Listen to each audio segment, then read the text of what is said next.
My name's Angelo, and welcome to We Want Picks. I'm going to break down the entire UFC Austin fight card, giving you my picks, predictions, and DraftKings plays. But before I do, let's look at the wild success that our premium members have been having. We have over $410,000 in winning tickets from premium members alone over the last couple of months. The latest takedown was a $5,000 get from Mitchard Nixon. He said, I took down my first DraftKings contest.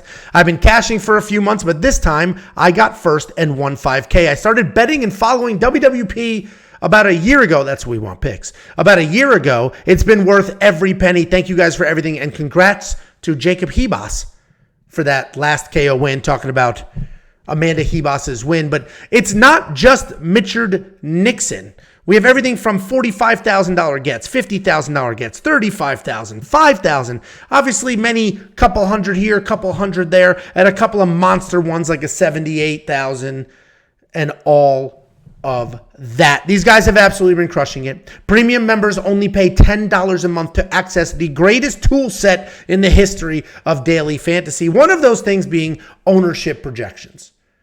These are the numbers that we put out every single week. And these numbers tell you what somebody's ownership is going to be in the fantasy leagues and what that should look like across the space. And we literally have the best ownership projections in the game. This is the ownership projections from the last event, UFC Vegas 82.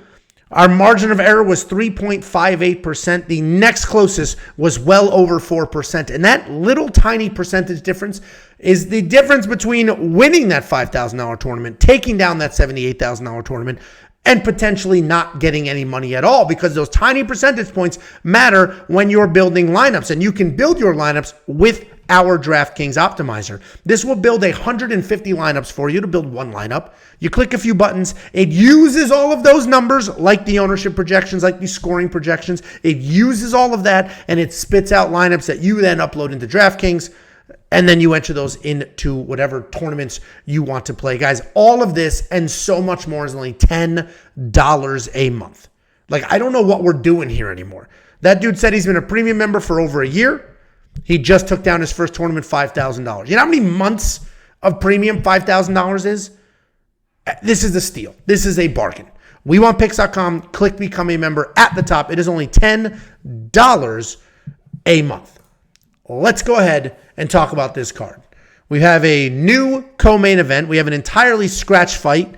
And we just heard about a scratched fight with Steve Garcia and Melk Costa. So that fight is not going to be on here as well. DraftKings hasn't updated yet. It has scratched. Weigh-ins are not over. I don't know if any other fights are going to get scratched. But for now, let's go ahead and break down this card. We're going to open up with Jamey-Lyn Horth taking on Veronica Hardy. Jamey-Lyn Horth is $8,500. And honestly, she's a little bit well-priced. I think she is well-priced. She only scored $8,300 in her last fight, but she fought a very large Haley Cowan. She was taken down a couple of times. Style-wise, Jamey-Lyn Horth is a striker. She's got good power, good accuracy. She moves pretty well. She'll mix things up. Takedown defense is just okay. It's not great. It's just okay. I mentioned she was taken down a few times in that last fight. But she is the favorite here at $8,500. So in order for her to be worth that salary, she's going to have to make something happen a little bit more than what we saw in her last fight. She put up 67 points in her last fight. 67 at an $8,300 salary.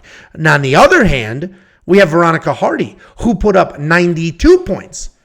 And she was a massive underdog at $6,800. Veronica Hardy is a technical striker. She's been a striker most of her career. These losses are to people who could take her down and hold her down. She's a technical striker who bounces around, uses the speed, doesn't have the greatest submission defense, doesn't have the greatest takedown defense. But what we did see in this last fight against Juliana Miller is all of a sudden she has offensive takedowns. She went 4 for 4 on takedowns. And yes, Juliana Miller absolutely sucks. But to see Veronica Hardy, who was a busy striker, now add wrestling and become an effective grappler with 8.5 minutes of control time is important here. $7,700. She is an underdog yet again. I think if you're building large field tournaments and you're taking some chances, I think Veronica Hardy is worth a look. Because if she can get those takedowns going and she can have a performance similar, doesn't have to be exactly like her last one, but similar to her last one, all of a sudden Veronica Hardy's putting up some okay points. in that fight. So I think Veronica Hardy's worth a look at $7,700. We just lost Steve Garcia, who's one of the better underdogs on this card. So now we have to look at some other people like Veronica Hardy. So I actually do think she wins this fight. There are going to be some questions about Jamey-Lyn Horth. She's big already, coming down in weight. She's going to be even bigger. If Veronica can't get the wrestling going, now she's relying on her striking, which is good. But I don't know if the little pitter-patter dancing around is going to be enough. But I do like Veronica Hardy. I think she's worth a look at $7,700. Then we have Wellington Turman and Jared Gooden. Wellington Turman, $9,000. I go back and forth on this guy because traditionally, he's a very good grappler. Takedowns are okay, but once he gets to the ground, he's insanely dangerous. He's dangerous off his back. He's dangerous on top. He's with Glover and Alex Bejeda in that gym, and you can see those striking improvements. His striking looked incredible in this Petrosky fight, even though he lost because he couldn't defend all of those takedowns, which is a respectable loss. But against Randy Brown, his striking, we didn't see those same improvements from the Petrosky fight and the Randy Brown fight. Randy's long, complicated. Jacob actually thinks Wellington won that fight and lost the decision there. I do think Wellington Turman wins this fight. $9,000 seems a little steep because for him to be worth it, he's going to have to put up some real points. And let's look at this win over Sam Alvey. He had 2 takedowns, almost 4 minutes of control time, and he still only put up 74 points. If we go to another decision against Perez, 2 takedowns, only 73 points. So he doesn't traditionally score very well. Obviously, he's got a couple of finishes, but even a submission win, 82 points. So in his wins, he does not score that well. He has literally never covered this $9,000 mark, ever. And I don't know if this fight's going to be any different. He is taking on Jared Gooden. Jared Gooden can be finished. Does he get finished all the time? No, of course not. But Jared Gooden is a fast, athletic guy. He's a good striker with power in his hands. He's got good takedowns. He's good everywhere. That's the theme. Jared Gooden is good everywhere. Is he great nowhere? He's absolutely great nowhere, but he is good everywhere, and he can make stuff happen. He went 1-4 in the UFC. He was cut. Then he went 4-1, and then he came back, and he did just lose. Well, sorry, he was 1-3, cut, came back, and then he lost to Carlson Harris on very, very short notice, where he was taken down a bunch of times, 5 times. Wellington Turman should win this fight. Wellington Turman should get the takedowns to control, do all of those things. I like Wellington Turman to win. I've actually got a little parlay with him in it, but I don't think he's worth that $9,000. He's proven to us time and time again that he's not. Even in his wins, his finished wins, he doesn't score that well. So if he can get Jared down as many times as Carlton Harris did, then he's worth that money. But that's a real question mark. Can he get him down that many times? Then we have Rodolfo Bellato taking on Ihor Potieria. Now all of a sudden, we have another guy who has some questions, is very expensive, but if he wins, he will get to this number. So Wellington Turman, $9,000. He could win this fight. He's won many fights where he didn't get to his price point. Rodolfo Bellato, on the other hand, is insanely dangerous. He is a grappler, but he's going to come out, he's going to fire bombs on his feet, stick around for a slug fest, not a slug fight, that's a weird thing to say, stick around for a slug fest, and then he'll grapple. He wants these fights on the ground. If he gets into trouble on the feet, he will take it to the ground. He's got 2 losses in his career. They're both to Vitor Petrino, who's an animal. I think Rodolfo Bellato wins this fight. I think he wins by finish, and it's just a matter of how quick is that finish or what's the path to it. Does he get takedowns and control and a knockdown and a finish? And if he does all of that, he will cruise past this number. He is taking on Ihor Potieria. Ihor Potieria is a decent striker himself. He's got a loose style. He's got very good power, solid accuracy as well, but he is hittable, and he relies on his chin. The problem is his chin doesn't hold up. He will stand there and slug it out, and then he'll get cracked, and then he'll get put out. That's the problem with Ihor Potieria. He is dangerous, but again, you can't trust this guy's chin. And I think Rodolfo Bellato can get to Ihor's chin, can put Ihor out, or take him down, control him, beat him. $9,600 is a very, very hefty price point, but let's have that in our back pocket because I do think he's going to be in an optimal lineup potentially. More so than a lot of these other fighters, Ihor Potieria has very, very high finish upside.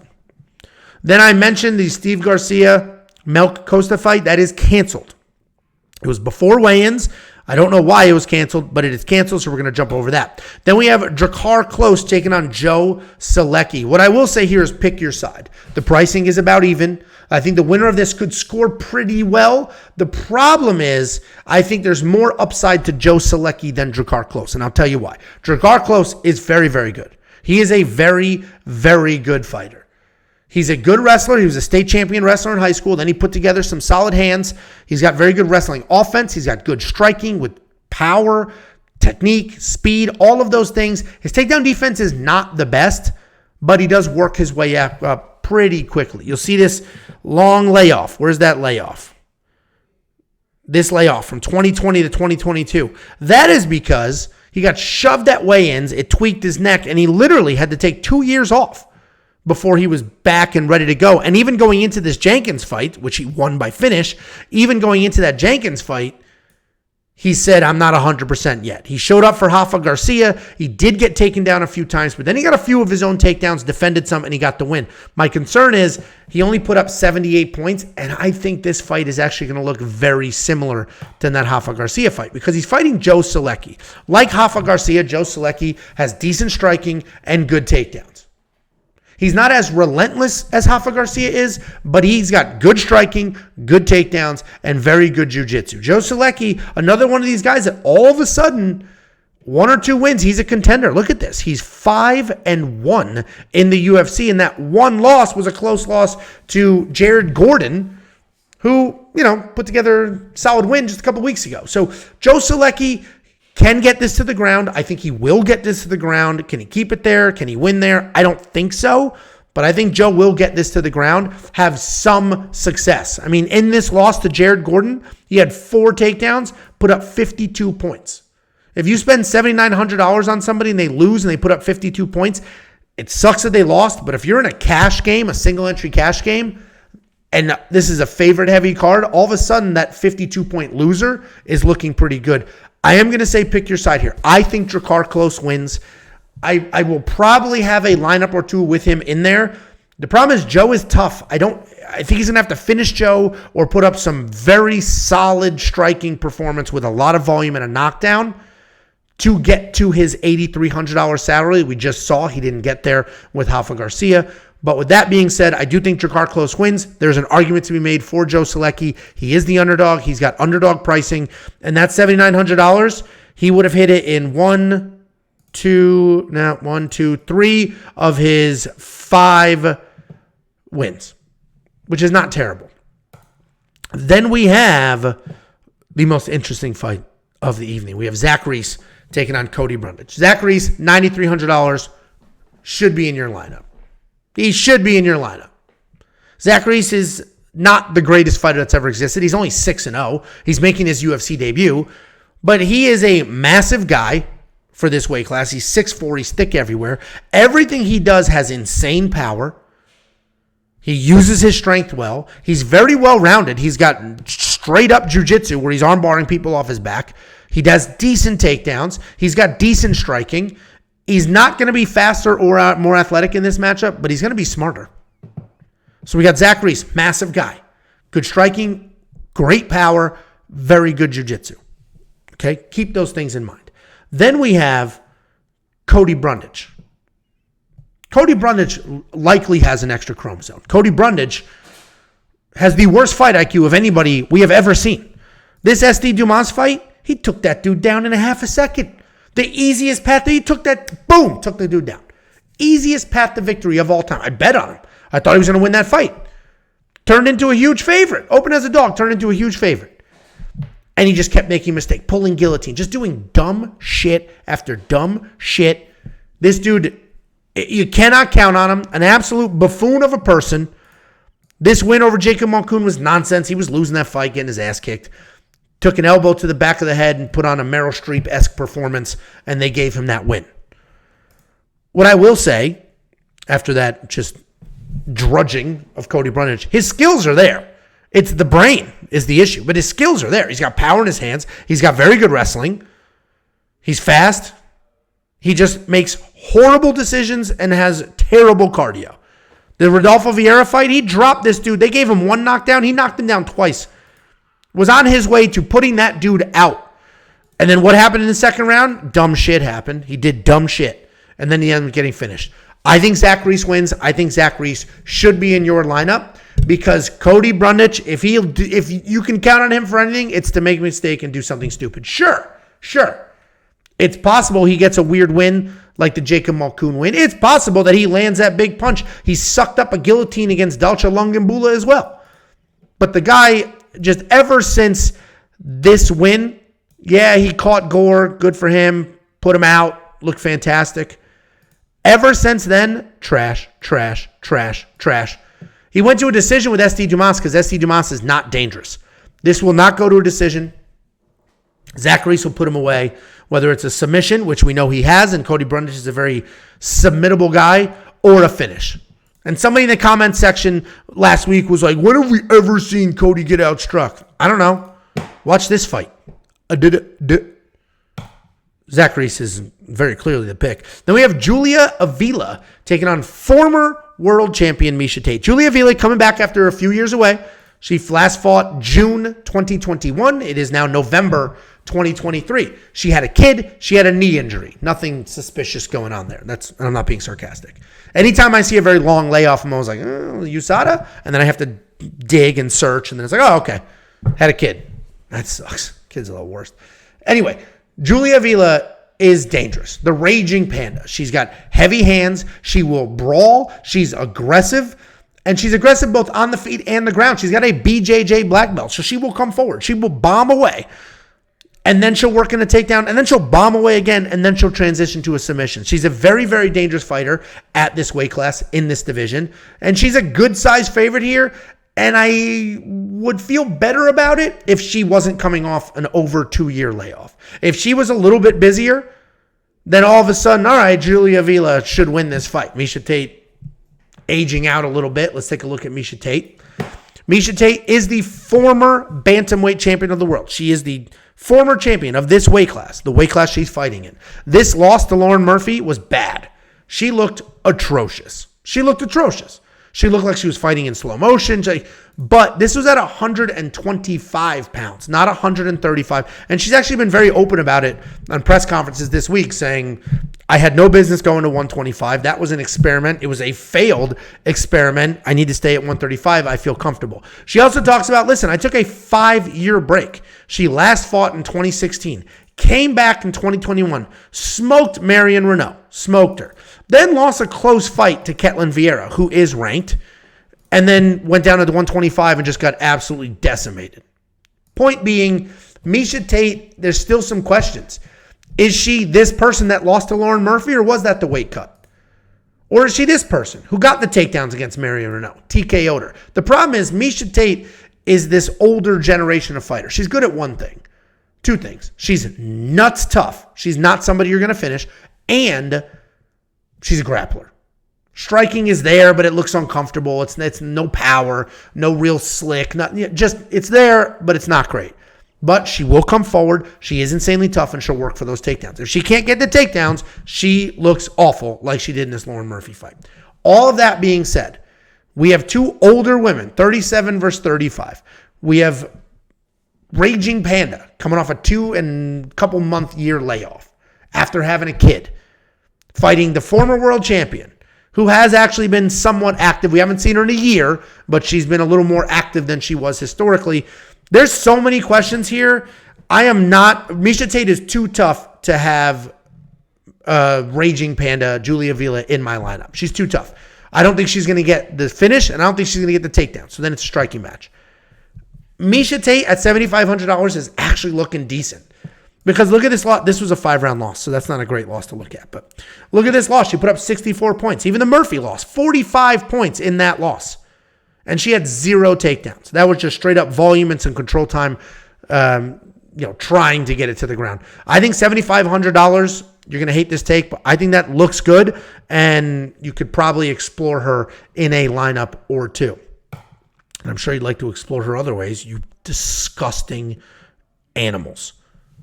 Then we have the main card opener, Punahele Soriano, and he's taking on Dustin Stoltzfus. Punahele, $9,400. Let's go through his wins. 87 for a knockout, 124 for a knockout, 128 for a knockout. I do think it is safe to say if Punahele wins this fight, he will get past the $9,400. And I do think he wins this fight. If you have a Miesha Tate in your lineup at 70 whatever, you can afford $9,400 on a Punahele, and he might be worth it. Let's talk about why. Punahele Soriano, he's a very fluid striker. He's got very real power in his hands. He also is a Division III All-American wrestler. The problem is he has one takedown in 1, 2, 3, 4, 5, 6 UFC fights. 1, 2, 3, 4, 5, 6. Yeah, one takedown in 6 fights. And he gets taken down like crazy. He doesn't use his takedowns very well. He did get taken down by Roman Kopylov. So not only is he not using his offensive wrestling, he got taken down by Roman Kopylov, who was a striker in his last fight. All that being said, I don't think the wrestling is going to matter. He's got big boy power. He's a fluid, clean striker, and he can take your head off with one punch. He's taking on Dustin Stoltzfus, not the most durable guy in the world. Magomedov smoked him. Gerald Meerschaert, very dangerous submission guy. Okay, we'll accept that one. Vieira, sub, dangerous submission guy. We'll accept. Daukaus sucks. You lost to Daukaus. Anyway, Dustin Stoltzfus is an interesting guy to break down because he's a busy striker. He actually has good power himself. He also has a BJJ black belt, even though he keeps getting submitted by all these people. The problem is he wants to hang out in the pocket. He wants to chill with a slug fight. He wants to throw, but he's got a questionable chin. It is not the greatest game plan we've ever seen anybody have. So we've got a chinny-ish guy that wants to slug it out with a guy that has insane hammer fist power, but the chinny guy can squeeze in a takedown or two. He has more. He does not have the Division III All-American accolades, but he does have 6 takedowns in 5 UFC fights. All of a sudden, Dustin Stoltzfus can get this to the ground, and we've seen Punahele get taken down. This could be a weird situation. I do think Punahele wins, though. I think Dustin, while he is 1-4 in the UFC, these are quality losses. So I caution you on that. It's not that easy. Like, look at him, he sucked. These are quality losses. I think, personally, Punahele wins this fight. I do not have any bets on him whatsoever. He feels like the type of guy that's going to bust a parlay. But if we're looking at DraftKings, we're trying to score as many points as possible. $9,400, his upside on score is huge. If we looked at his scores previously, it was like 128 points. This guy puts up points when he wins. He should absolutely be in 1 or 2 of your lineups. Is he safe for cash? On paper, he is. I don't trust him as much as other people probably. But Punahele Soriano should win this fight. He's insanely dangerous. Dustin Stoltzfus has proven that while he is dangerous and he does have some quality losses, he can be finished from time to time. Then we have Clay Guida taking on Joaquim Silva. Clay Guida, $7,100. An all-timer is $7,100. Clay Guida is 42 years old-ish. He's 41 and like 10/12ths. He's 42 years old, but at 42, he is still busy. He is still fast. He will still shoot takedowns. He will still come forward. He will still volume on his feet. He put up 25 points in this loss to Rafa Garcia. He outworked Scott Holtzman. This was just last year. This was at 40 or 41. He just outworked Scott Holtzman with 4 takedowns. Lots of strikes. The problem is he is older. He is slowing down. And he is fighting a heavy-handed BJJ black belt. We have not seen, and we're scrolling through the list here, we have not seen him have chin issues. We just haven't. We've seen him get submitted a ton. We've seen him not be able to get his wrestling going and lose striking matches, but we have not seen him get finished, just absolutely dominated, knocked out, finished. And I actually think Joaquim may need to do that because, yes, Joaquim Silva is a high-level BJJ black belt. But he's not really using it. It's there, but he doesn't really use it. He wants to come in and he wants to slug it out. He has big power. You're not going to see a knockdown here in the Arman Tsarukyan fight, but he knocked down Arman. He had him on ice skates. He showed off that power. So this is a weird situation because Clay Guida probably doesn't win this fight at 42 years old. And he's fighting Joaquim Silva, who's got a BJJ black belt, who does have incredibly explosive striking with big power in his hands. And he is live in all of those fights because he keeps his power late. But Joaquim Silva can fade a little bit. So old Clay Guida can still come in here, still shoot a bunch of takedowns, still pressure forward, still get on top, still make something happen and put up some decent points. I am not going to draft Clay Guida. $7,100 looks great with a guy that is an all-timer. Go watch his fights if you've never seen his fights. But I just, at a certain point, 42 is just too old. Joaquim is dangerous. Yes, we haven't seen Clay Guida like one punch knocked out, but this could be that fight. Large field tournaments, those $100,000 multi-entry tournaments, you should absolutely have some exposure to Clay Guida. It is not outrageous to think that this guy can come in here, get some takedowns, and squeak out a very close decision. That's not a crazy thing to think. But he is durable, he's busy, he's fast. I think Joaquim Silva wins this fight. I don't think he finishes him. Joaquim Silva's not in any of my lineups at $9,100. That takes us to Jacob's Lock of the Week. We got Sean Brady taking on Kelvin Gastelum. Sean Brady, let's start at the bottom. Looked incredible for a while there. Look at this. 2 takedowns. 4, 2, 1. 2 submission wins. 5 against Michael Chiesa. He lost that last round because he gassed, but put up 105 points. 99, 104, 104, 83. This dude was on a tear. And then he fought the greatest striker of all time. He hit the wall of strikers, the Alex Pereira of the welterweight division in Belal Muhammad. And now all of a sudden, Sean Brady, wrestling was on point. Everything looked good, but he just couldn't hang in the striking. And this is heavy sarcasm. Belal Muhammad is a trash-ass striker with no power whatsoever, and he smoked Sean Brady. Lit him up on the feet and finished him standing. Finished Sean Brady standing. Outstruck him, threw a jab in his face a million times so Sean couldn't handle it, and he broke. His wrestling, he could not get his takedowns going. What is he? 0 for 5 in takedown attempts. That is expected. I thought Belal Muhammad was going to win the fight. I thought he was going to win because he was a better wrestler. So to say Sean Brady couldn't take down Belal Muhammad, that's not outrageous. To say Sean Brady was outstruck by Belal Muhammad is outrageous. But Sean Brady at $8,200, if he was fighting somebody a little less dangerous than Kelvin Gastelum, might be worth it. Because he's a high-level grappler. He can get these fights to the ground, as we've seen with all of these takedowns. And he's got phenomenal submissions. Like, Sean Brady actually doesn't suck. He's a very good fighter. His striking sucks. And apparently his durability sucks, too. Because Belal Muhammad finishing him is like the worst look of all. He had to take a year off. He couldn't look at himself in the mirror. He had to take a full year off. He covered every mirror in his house because he could not look at a guy that lost a striking match to Belal Muhammad. He's taking on Kelvin Gastelum. Let's run through Kelvin Gastelum's resume very quickly. Uriah Hall. Couple names we don't know. Jake Ellenberger. If you guys are old school UFC fans like I am, you know how good Jake Ellenberger is. That was a win. Tyron Woodley, before he was fading a little bit, that was a loss. Close loss decision. Nate Marquardt, great win. Neil Magny, that's not a great loss. Johnny Hendricks, great win. Former world champion, Johnny Hendricks. Tim Kennedy, great win. Former Navy SEAL. Vitor Belfort, no decision because Vitor was juiced. Fine. Chris Weidman, didn't win.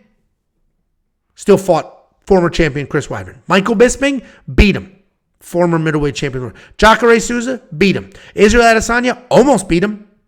Almost beat him. Darren Till, that's not a great loss. Jack Hermanson, that is what it is. Guy's got nasty submissions. Smoked Ian Heinisch, lost to former champion, lost to perennial contender, just beat very durable guy. The point of going through all of that is there are differences in these two guys' resumes. There just are. And most of these fights were at 185 because Kelvin Gastelum is fat and lazy. He's just fat and lazy. He missed weight a few times. That's why he fought Vitor Belfort. He missed weight a few times, couldn't do what he needed to do, all of those things. But even though he was this giant waste of talent forever, he showed up and he had some incredible performances. Kelvin Gastelum's a very good wrestler. Kelvin Gastelum has insane power in his hands. Kelvin Gastelum has an iron granite chin. Yeah, he's like a lazy pothead, but he's at fight ready. He's training with Henry Cejudo, and Henry Cejudo seems to have buttoned all of that up. Henry Cejudo seems to have gotten Kelvin under control. The guy made weight at 170, and he looked good doing it. He looked very good doing it. He's like a reinvigorated guy. Kelvin Gastelum showed up. I think he was just young, hungry, did well, started to get popular, started to get paid. All of a sudden, short notice fights, not taken too seriously. Young guy that got some money, got some popularity, sort of let it slip away. But I do believe in this rejuvenation. I do believe he's going to come in here. If Belal Muhammad is out striking Sean Brady, I can't imagine what Kelvin Gastelum is doing. $8,000 he should be in your lineup. Then we have Rob Font taking on Deiveson Figueiredo. This is another very interesting fight. Rob Font, $8,800. I don't think so. I just don't think so. Right? And it's tricky because he's got great boxing. Very fast striker. Rob Font is a durable guy. He's a technical guy. He's got very good boxing. He'll come in and out of that pocket before anybody knows where he even was. Look what he did to Adrian Yanez. I thought he was losing those early exchanges, and then whap, so fast, great shot in the pocket, caught him with his hands down, got that knockout, put up some good points on the board because of that. Point being, Rob Font, while he's taken a good amount of damage, he is still a very durable guy. He's still a very good, clean striker. His takedown defense, however, was a bit exposed against Corey Sandhagen. Corey Sandhagen took him down. I mean, let's put it this way. You want to know how many times Corey Sandhagen took him down? This was a 5-round fight. He landed 9 significant strikes. In 25 minutes, he only landed 9 significant strikes. That's how many takedowns he was defending. That's how much time he spent on the ground. He's taken on Deiveson Figueiredo. He's taken on Figgy, former 125-pound world champion Figgy, coming off the only UFC quadrilogy ever against Brandon Moreno. The first fight famously was a draw. He beat Brandon Moreno, got a point deduction. That's why it was a draw. Second fight, he actually lost. He was submitted. Third fight, he beat him. He got his wrestling going, knocked him down, just absolutely lit him up. And then the fourth fight, he just didn't seem there the entire time, got finished. But Deiveson Figueiredo is the former 125-pound world champion. These Joseph Benavidez wins are good. The Elliott win is good. The Pantoja win looks even better. That guy's champion right now. The problem is he's small. He's a 125-pounder. He's like a weird size where he was too big for 125. And the older he gets, the harder and harder it is to cut weight. And that's what he was blaming this loss on. So he's like, let me move up to 135. Let me rejuvenate my career. Skill-wise, he's got great striking with some solid power at 125 and very good wrestling with some solid, well-timed takedowns at 125. The big question mark is, what the hell is he going to look like at 135? Is he going to be able to get these takedowns? Or is Rob Font just going to be too big? Are his strikes going to mean anything? Or does that power doesn't carry? It's 135. It's 10 pounds. That's almost 10% weight difference in those two weight classes. Does that power carry up? Does it even matter? There's a lot of questions there, but $7,400 is an affordable price point. You need underdogs in your lineup. I think former world champion is a decent underdog. One of these two men has accomplished everything. One of these two men is a multiple-time world champion. One of these two men holds divisional records. Rob Font is a good, durable, clean boxer. But I think the more well-rounded skills are with Figueiredo. The only concern is the weight.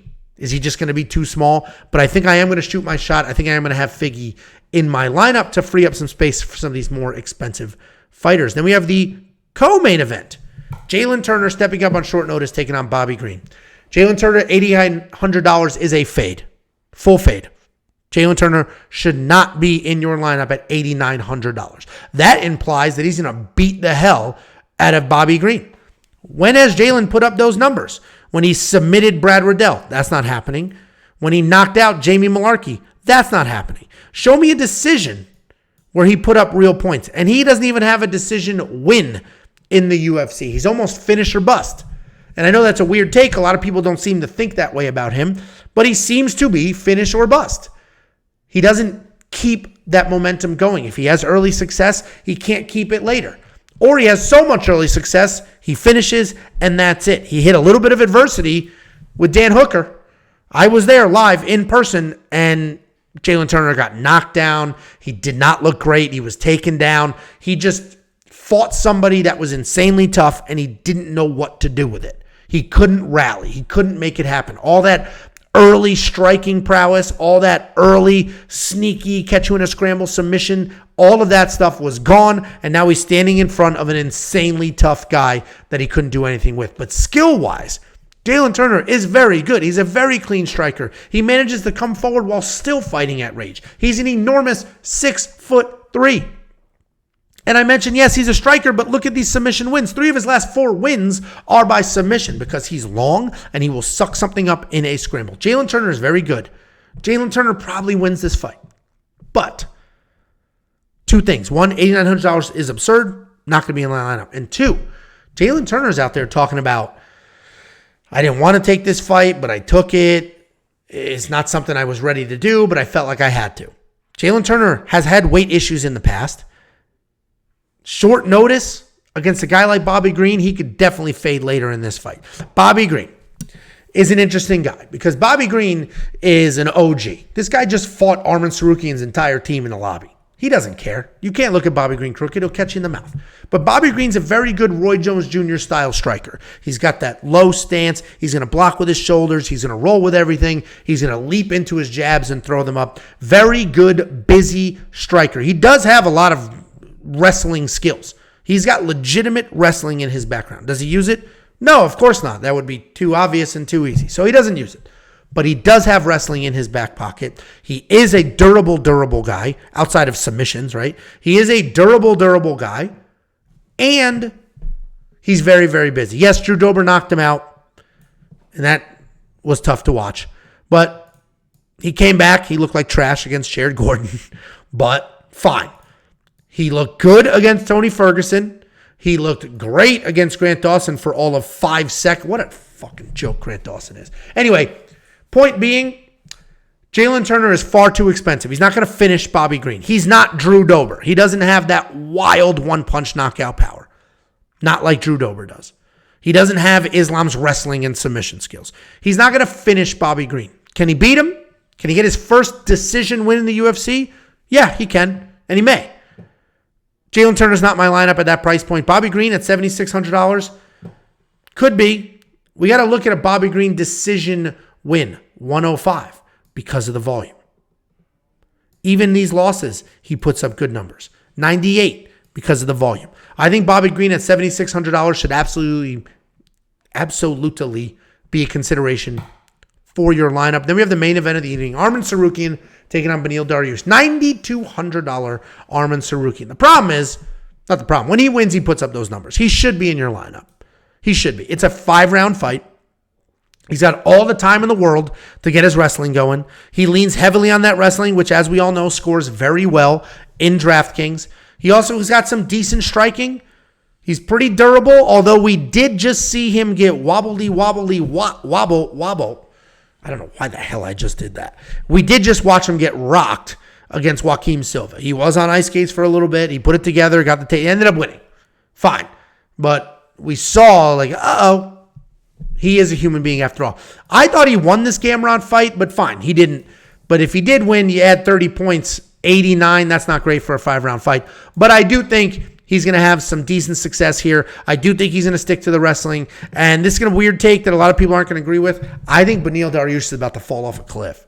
He went on that 8-fight win streak. Famously, this 8-fight win streak. We beat some good people. Beneil Dariush, a former world champion jiu-jitsu guy. He's got some of the best wrestling defensive scramble skills I've ever seen in my entire life. This fight against Gamrot, that wrestling defense was a showcase. That was absolutely incredible what he was able to do there. It was insane. And this fight, in theory, could look like the Gamrot fight because Gamrot is also a come-forward wrestler like Arman Tsarukyan is. And Beneil can work those scrambles and drop them. But I don't think that's going to happen. I think this loss to Charles Oliveira just took everything out of him. I think that 8-fight, I think he genuinely, for years, was like, I'm fighting for a title. I should be fighting for a title. I'm the rightful next guy in line. And then Charles Oliveira just took all of that away with a punch.